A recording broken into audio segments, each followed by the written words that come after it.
Baby Boomer fans, we are Jackie and Janine, the Pfeiffer sisters, and love to talk about the 1950s, inviting you to reminisce with us as we explore experiences of that decade.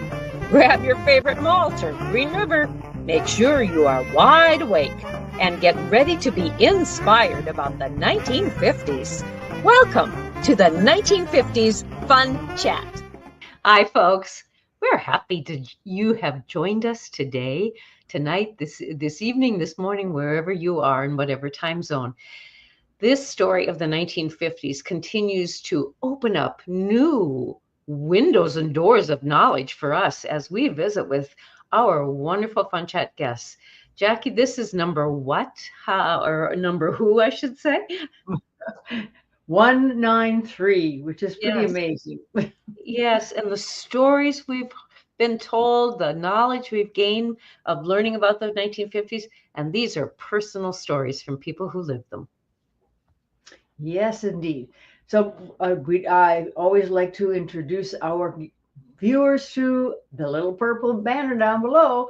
Please go there, www.whilethewindmillwatch.com, for all of your information about the authors, the book, the vendors, where you may find this book and that book. This book is in the upper corner here. While the Windmill Watched a Slice of Rural America in the 1950s. And that little white dot below there, you can hardly see it, is an indication that this book won an Independent Press Award for being the outstanding favorite in the category of region, the regional category. So this book then kick-started the 1950s Fun Chat. That's another story. Right now, we'll go to our guest. Born in Council Bluffs in 1944, Karen McFadden will begin by sharing the first 9 years of her life on a farm near Shelby, Iowa. In 1953, her family moved to Atlantic, Iowa, where she graduated from high school in 1962.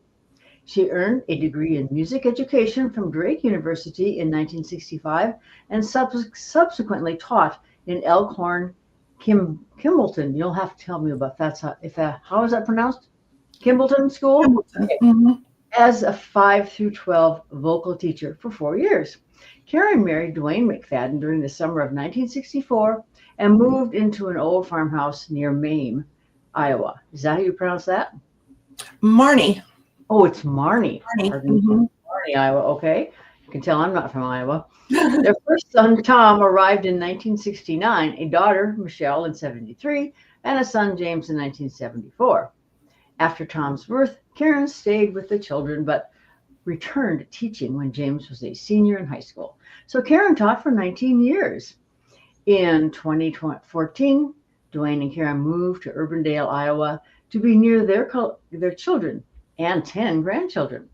Dwayne passed away in 2018. Today, Karen offers piano lessons in her home. So Karen, we welcome you to the 1950s Fun Chat. Yes. Hi, Karen. Thank you.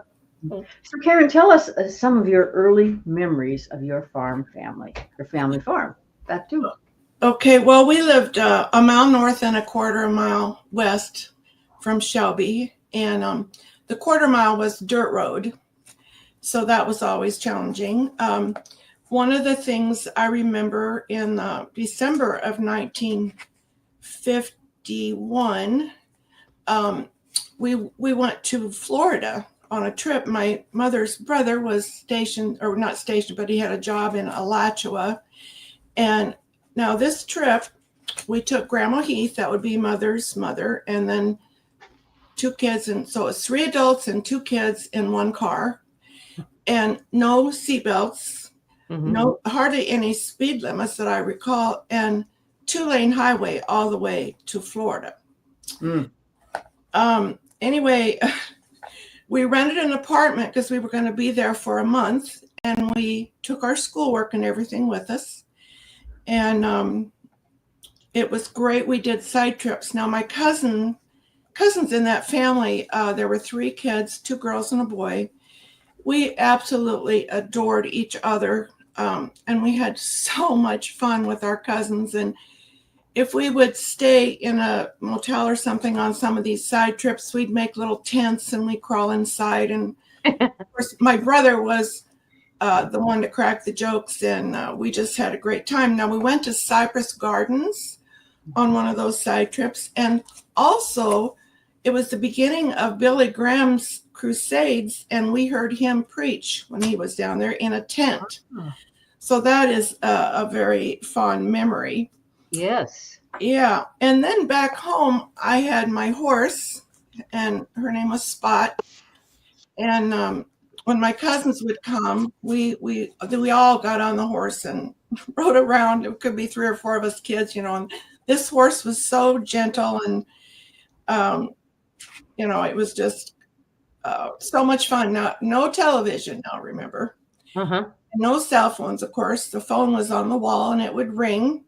Our ring was 22F14, and it was 1 long and 4 shorts. Okay. Now, being a musician that you are, can you sing that for us? No, it was 1 long, 1 long and 4 shorts. Okay. Short little rings. And so my brother and I kind of had a contest if we could remember that all of our adult lives. So we would occasionally ask each other what was our ring on the farm. And then our family, if we were away together and the kids were out and about, we would use that with our car horn, and that was their signal to come back to the car. So stuck with us for quite a while. Now, one of the things I remember on the farm is we had no inside bathroom and no tub or shower. So every Saturday at late afternoon, mother would put water in this metal tub, and I was first since I was the smallest. Lucky you. I bath once a week, and then my brother, and then my mother, and then my dad, and then she would empty that out and put clean water and towels for the hired man if he wanted to. And she said sometimes she would come home and it was unused. So how gracious of her to do that. Yeah. Did your hired man? We went to town. Did your hired man live with your family? Oh yes, he and my brother had to share a bedroom. Oh, separate beds, of course. But then we would go to town on Saturday night, and everybody knew us. My dad was so friendly. He'd wave at people, call out their names, and of course that was our entertainment on Saturday night. And I would go into the grocery store and get a Butterfinger candy bar, go up to the checkout and say, "Charge this to my dad." And was that what you were supposed to do? Yeah, I guess he never complained. Was that better? What was the price of that Butterfinger? Do you remember? 5 cents. Yep. Yeah. Yeah. And then after World War II, there were what we call displaced persons from Germany that would come to America. And they placed one on our farm to be hired man. Now, he didn't speak English, but my grandmother Heath spoke German. So she would come out to the farm and converse with him, and he would work with us to learn German words. And Richard and I would, try to teach him some English. So that was quite an experience. And he absolutely loved and adored my dad working with him. So do you keep in contact with this man, or did you for a while? No, well, we might have for a little while. I think he went to another farm then after my dad passed away. I see. Yeah. But that would have been, I would imagine, having lost 2 family members, your dad and your hired man. Yeah. Well, you see, he had no surviving relatives in Germany after the war, and that's how he qualified to come here. Okay. Yeah. Yeah. Now, another thing, my mother and her sister married first cousins. Oh, my. And so that family was very, very close to us. Yeah. And often my dad would take me to town and put me on the train that would go to Atlantic, from Shelby to Atlantic, and I would ride the train, and he would talk to the conductor and to keep an eye on me and make sure I got off in Atlantic. And then my cousin, because she was an only child, would be there. and I would spend a week, and then they'd put me on the train to go home to Shelby. Yes. So that's a memory I have of doing that several times. Mm-hmm. Mm-hmm. Did you have any fear of being on the train by yourself? No, I was never afraid of anything. Okay. Yeah. Okay. Advantageous or not, huh? Then another thing with this family, my dad and his cousin loved to fish and hunt. So our two families would go in one car. Now this is 4 adults and 3 kids in one old car. Now I think 3 could sit in the front, and then 1 adult and 3 kids in the back would kind of how it was. And we'd go to Minnesota, get a cabin, and they would fish, and we just had a wonderful time with my cousin. Yeah. So that was great. I kind of remember those days too of traveling with some friends or neighbors, going somewhere, maybe to a church dinner or gathering, and yes, there were always 3 in the front. Usually the dad would drive, and then the man, and then one of the children in front, and in the back were the 2 women and maybe 1 or 2 children. It just was how it was. That's how we did it. Yeah. I don't think we had air conditioning either in our car. No. Uh-uh. Now, I also have memories of, well, first let me tell you that my mother's swimming experiences, that when she was a child on the farm, they had a creek that ran through their farm, and they would go down and splash water up on the bank, and then she would take a safety pin and pin her dress from the front to the back, and it would be something old, and then she would slide down that muddy bank into the creek. Oh, That was her only swimming experience. So she was determined that her children learn how to swim. And we would ride the bus in the summer to Harlan. Oh, okay. Because Shelby's south of Harlan, and take swimming lessons and then come back. So mother was determined that we would learn how to swim. And after we moved to Atlantic, I think I had swimming lessons every summer and learned to dive off the boards and all kinds of stuff. Sure. But were those Red Cross swimming lessons in Harlan too? Likely they were, yeah. Okay. Yeah. Most likely, yeah. Another thing on the farm was a huge garden. Mother, she knew how to work hard, and she knew how to can. And her mother-in-law came one day, she told me this later, that they did 100 quarts of tomatoes in one day. Oh. And she said, I think that's why my mother-in-law didn't come back to visit me very often. Yeah. That's what she said anyway. Think how hot it must have been in the house. Or did you have a summer kitchen? We had water, I believe, that came into the kitchen, but that was it. And then a stove, of course, where you would heat up everything. Yes, yes. Then the other thing, when I was a child, my job was to go gather eggs out in the chicken house. And I would take the little basket out there, but I was terrified of those chickens.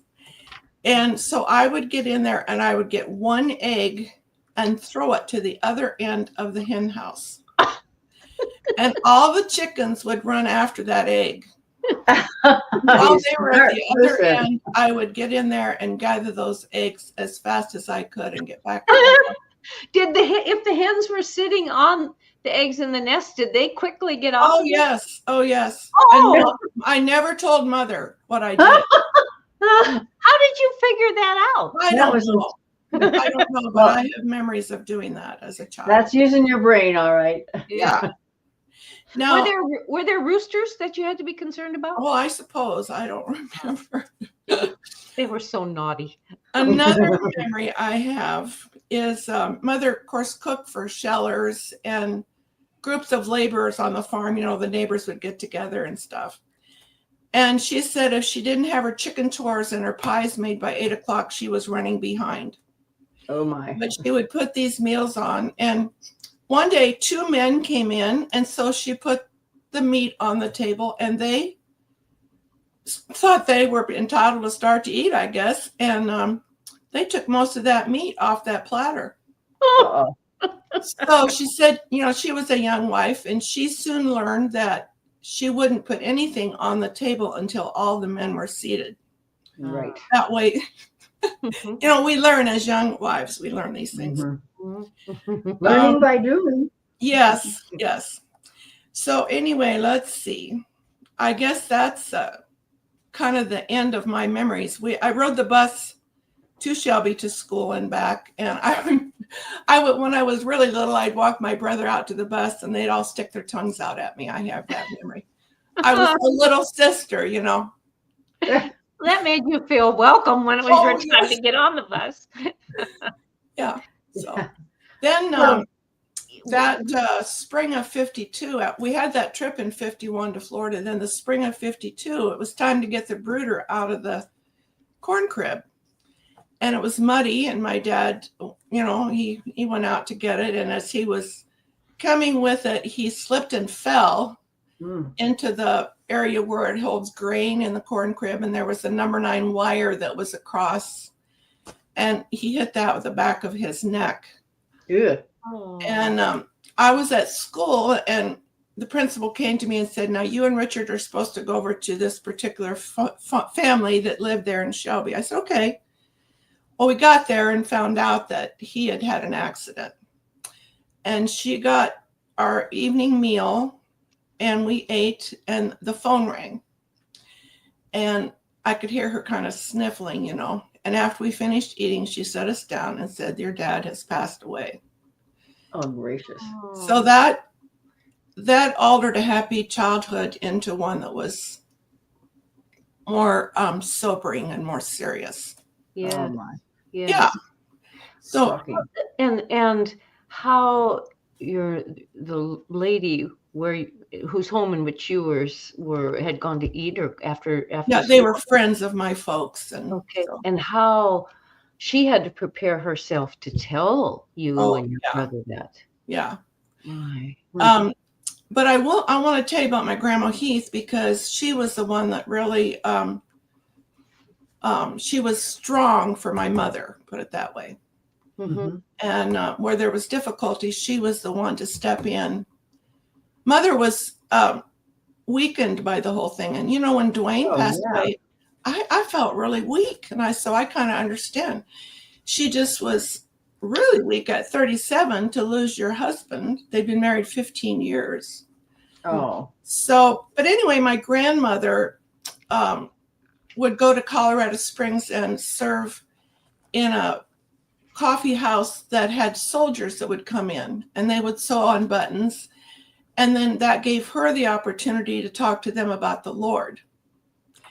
So when she left, she says, don't call me home. She rode the train out there, but when she left, she said, don't call me home unless there's a death. And of course, she was out there when this all took place. And of course, she came home right away.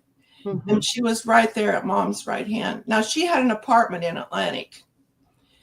And of course, we had to sell all the, the milk cows, the pigs, the cattle, the cows that gave calves. And when you're in a small farm like that, you have a little bit of everything. Mm-hmm. So that's kind of how it was back then. Yeah. Mm-hmm. So the two of them, after we had the farm sale, they bought a house together in Atlantic at 1100 Chestnut Street. And when we got there, the best part about living there was indoor plumbing. Yes. Had one bathroom for everybody. Yep. That was wonderful. Yes. Then let's see, what else can I tell you about that? But that was a great move. Went to school there. Now, here's one thing Mother did. I know now that it wasn't right. She started me to school into first grade when I was 5. Mm-hmm. You know, today, I think they would have waited a year. And I know now when I look back on my young days, I should have been about a year older when I graduated, because I was 17 when I graduated. Mm-hmm. Now, my sister-in-law was 16 when she graduated. Her mom started her, I think, when she was 4. Oh, my. Yeah. So anyway, I know now. But anyway, it was a great, living there was wonderful. Oh, I had to sell my horse, out there in the country.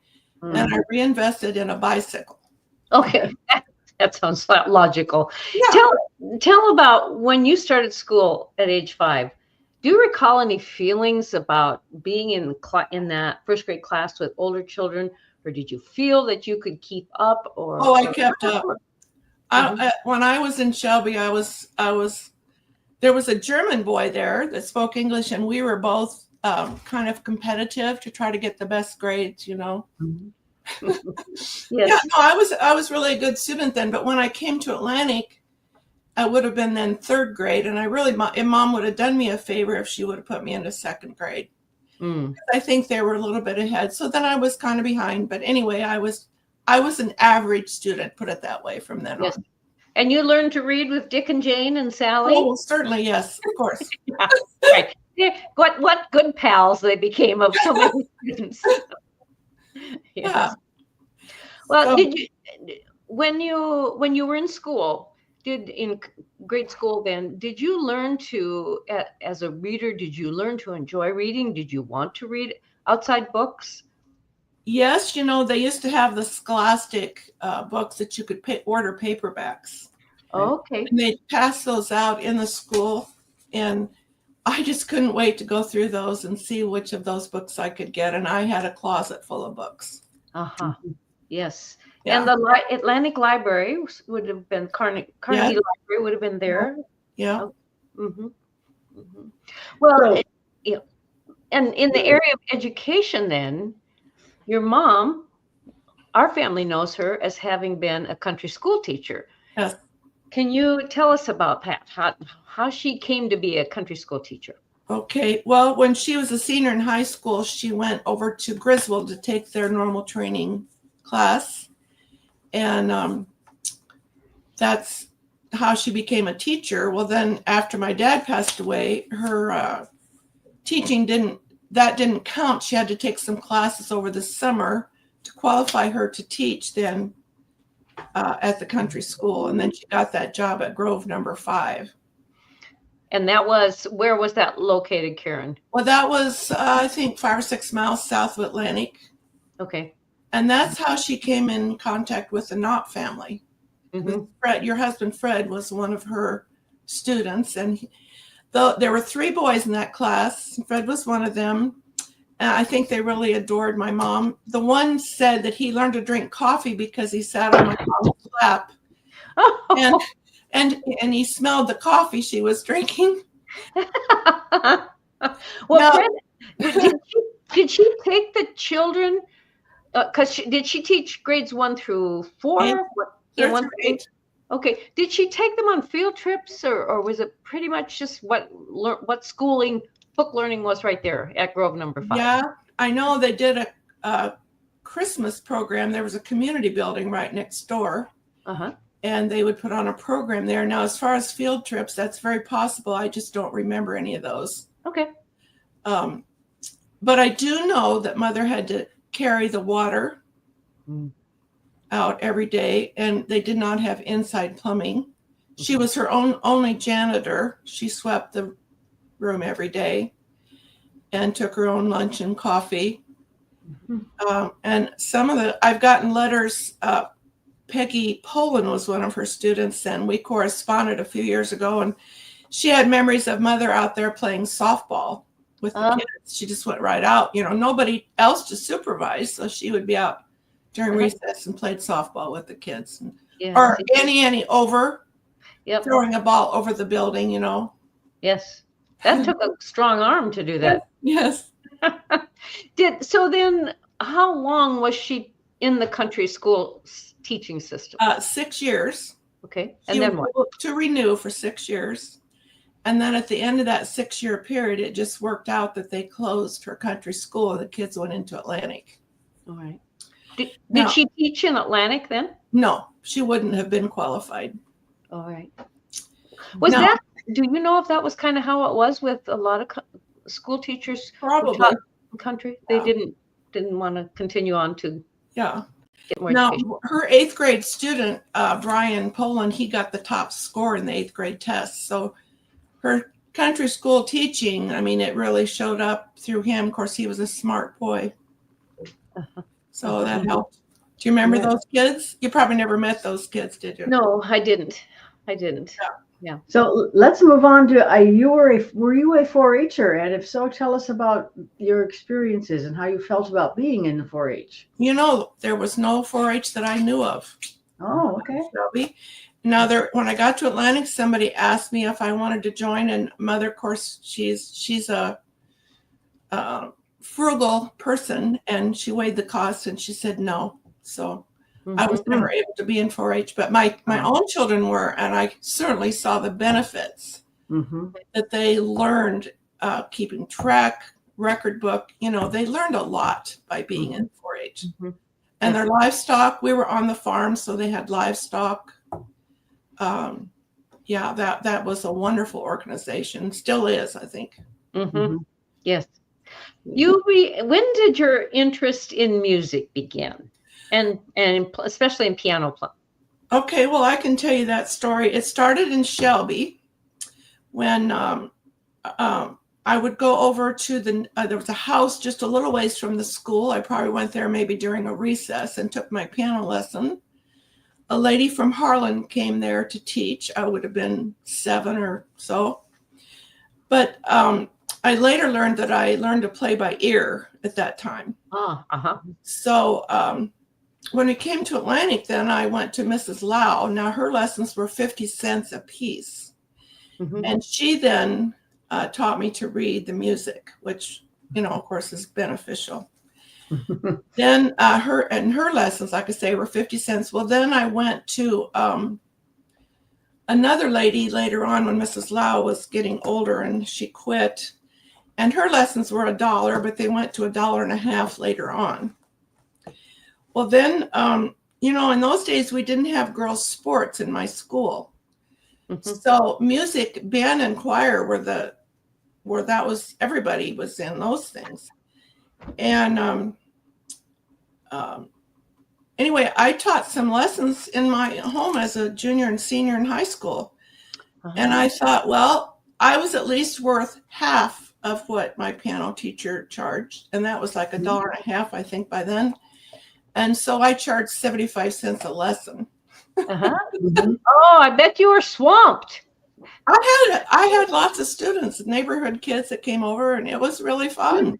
Yes. Good. Karen, how did you go about teaching someone to play piano?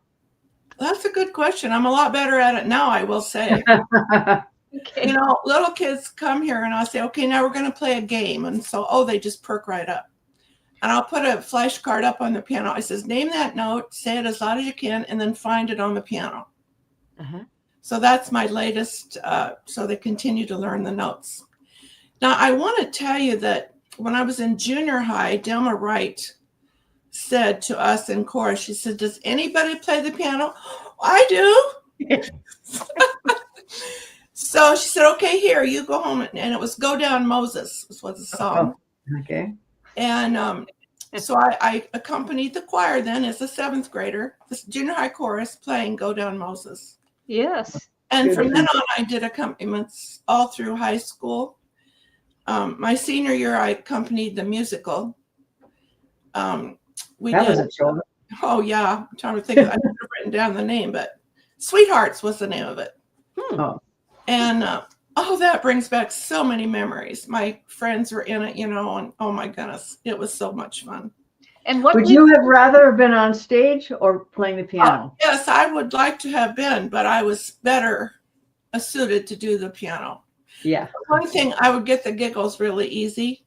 If I was on stage, I think I probably would have started to laugh at some point and couldn't stop. Okay.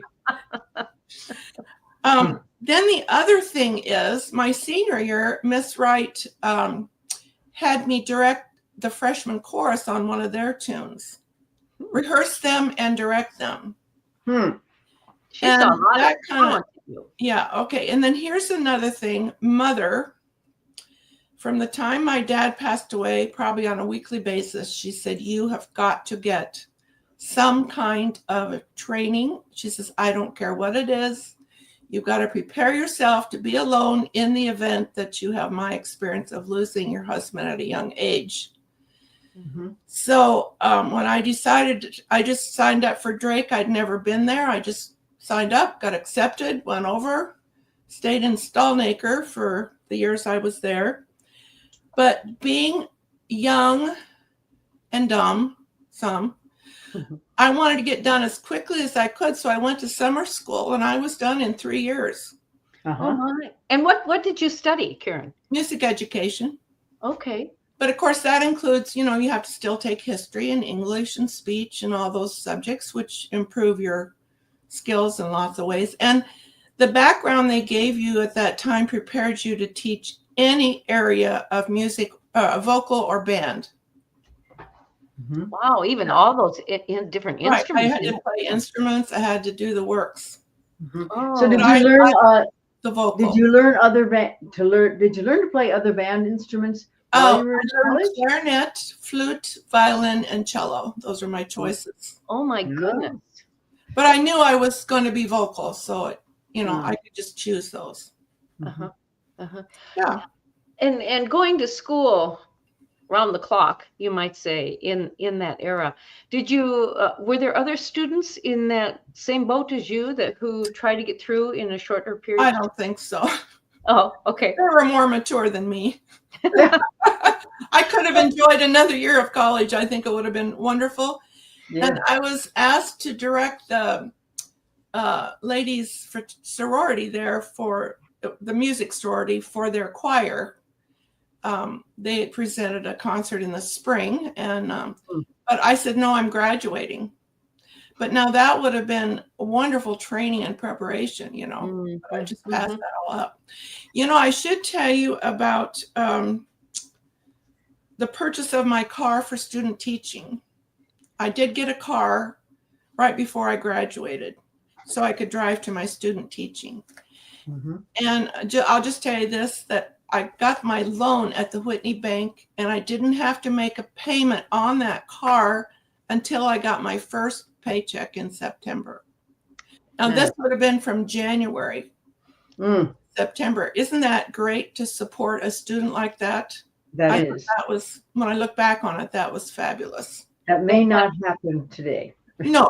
They had a lot of faith in you and knew you. They knew us, the Whitney Bank. They knew Mom. Good. Tell us about getting that first teaching job then, as a recent graduate. Well, it happened that somebody that was on the board, his daughter was a music major there at Drake. Connections. Yeah, so she gave him my name. And so I was at home, and the principal came down and interviewed me. And then I met with the school board, and they hired me.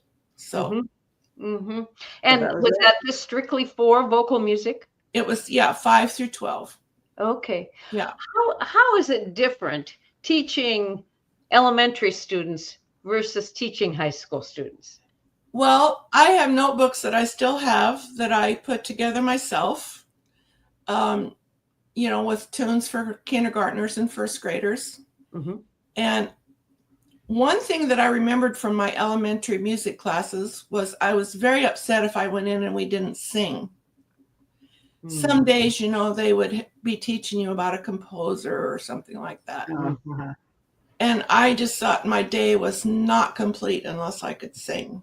So I wanted the kids to know as many songs as were possible. We did do a little, to a minimum of music history, but I did offer a high school theory class later on with history in it. That was when I went back. Did many students want to take that? I think I had 4 students in that class. Yeah, that was the first time it was offered. So, when did in any of the years you taught vocal music, did you put on musicals? Oh my goodness, yes. Oh, tell us about how you even choose a musical for your kids. And what were some of the fun ones you remember? Well, the last year I was in Alcorn there at the first series, we did Brigadoon. And the band director and I together directed that. I even had a high school student that accompanied the whole thing. And he made these big rectangle sets on wheels so we could turn them for a new set. And we had that on the gym floor, and the people sat in chairs and on the bleachers when they came to the musical, and our play was done on the gym floor. Oh, yes. So, but that was I love that musical. I think I saw it in Ames one time, and I'd seen it on TV. And so it was, and I had the personnel for it. That's what you have to look for. Yes. Did you have the dancers also? We would we would take them to Atlantic to a dance studio and get the tunes, and then they would learn their dances there if we had dances. Oh, nice. Nice. Yeah. Now, my superintendent at that time, he said he was really pleased that we were going to do Brigadoon. And he said, whatever it takes, Karen, whatever it takes, that's what I want you to do. Okay. Nice well, then, support. they didn't have volleyball for the girls. Yeah. So we could have there were no volleyball games through the week, so we could have night rehearsals, after school rehearsals. So we managed to get it all done. Now, I will tell you this, and it just touches my heart so much. There was a kid that did the baritone lead that came to my birthday party when I turned 80. Oh, and he gave me a note, and he thanked me for encouraging him, because the things he learned in the vocal department, he said, gave him confidence in his business. Well, great. And so he thanked me, and I would never have known that probably unless he. So that really, I've saved that note. It just touches my heart to think that actually I had an influence. Yes. Well, and you are still teaching piano today. Yes. Yes. Okay. What is the difference in teaching students now in this day's culture versus when you were teaching in the school system? Yeah, kids today have a lot more distractions, but some of them can still get it done, and some just, they do minimal practice, but some do a lot. I have one advanced student now that's staying with it. He's working on a Chopin piece. It's just more fun than anything. And I have one of my son's middle children and younger daughter. They're very capable, quick. We go through a new tune and they close the book and then they put their hands on the keys and play through it. So how do you figure?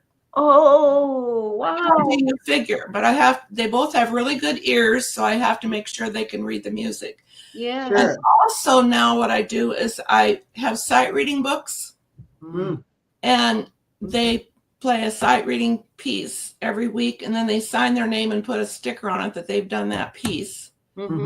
So we just keep going through the sight reading books at their lessons. I give them a keyboard assignment that puts them all over the keyboard to introduce them to the entire keyboard, which I didn't do in the younger years. So I do things differently now. Yes. So the sight reading options are a little bit higher level than what they are now. They're right when they should. They're right where they should be able to do it. Oh, okay. And this tells me a lot. If they can sight read that piece, then I know they are learning their notes and so on and so forth. What do you think your grandchildren will do with piano in the future with such a wonderful talent that they have? Who knows? I don't know. Chase wants to be an engineer, so he wants to design roller coasters. Now he's 12. Well, wonderful. That is wonderful. For some people. Yeah. Yes. Not me. Now, Claire, I'll tell you about her. When the older boy took the two boys, when she was 3, she would be there at the house and then we were all done and she'd get up on the piano bench and she says, I'm having my lesson too. So we started doing things on the keyboard, and she's at a pretty advanced stage. She's in the 2nd grade. Yes. There are just some children who have the desire to express themselves in music, no matter what the instrument might be or their voice. It's really hard to teach your grandchildren. It's just, because I probably could give in. Okay, that's okay. Let's go on. I don't know. But anyway, I try to, they're both just, those two are fabulous. And then my next granddaughter up, Michelle's, she had 6 straight superiors in the Federation. And I'm thinking, she's in 7th grade. I said, now you might start giving a neighbor kid lessons. So we're kind of working on that. So we'll see. Because as you teach once, you learn twice. Yeah, right. Exactly. Yeah. That's right.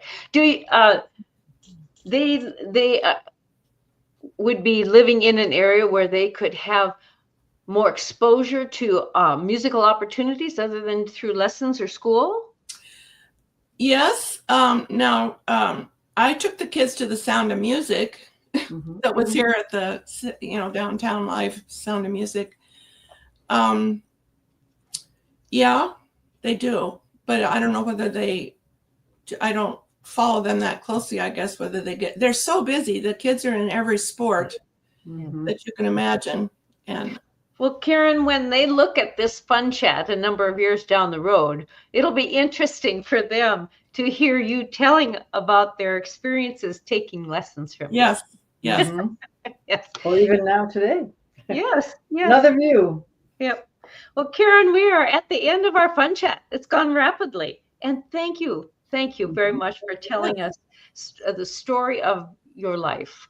And through the ahead of the 50s and into the 50s, and now as this wonderful music educator whose desire to share your love of music with others still continues today.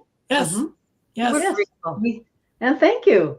Yes. And viewers out there, we do thank you as well. So until next time, tell your friends, even your relatives, about this 1950s fun chat. So till next time, toodaloo. Bye-bye.